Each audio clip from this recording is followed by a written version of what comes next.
Suasana khidmat upacara peringatan HUT ke-81 RI di Kecamatan Pujananting, Kabupaten Baru, Sulawesi Selatan diwarnai sedikit insiden. Salah seorang peserta pingsan pada Senin 17 Agustus 2026. Upacara tersebut berlangsung di lapangan sepak bola Doi-Doi, Kelurahan Matapawali, Kecamatan Pujananting, sejak pukul 9 pagi hingga pukul 10. Insiden tumbangnya peserta terjadi tepat saat upacara baru saja dimulai, sebelum Komandan Upacara Serda Rustam melapor kepada Inspektur Upacara Haji Sabiri. Peserta yang jatuh pingsan merupakan siswa barisan sekolah SMA Negeri 4 Baru bernama Alia Tiara dari jurusan Teknik Komputer dan Jaringan.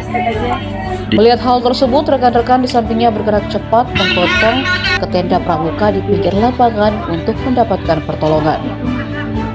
Meski sempat diwarnai insiden peserta pingsan, pelaksanaan upacara peringatan kemerdekaan RI di Pujananting tetap berjalan tertib dan khidmat hingga selesai.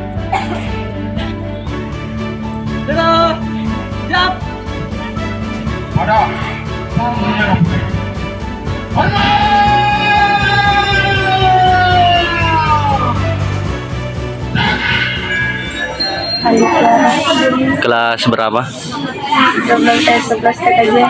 Di mana Ki sekolah? SMK Baru.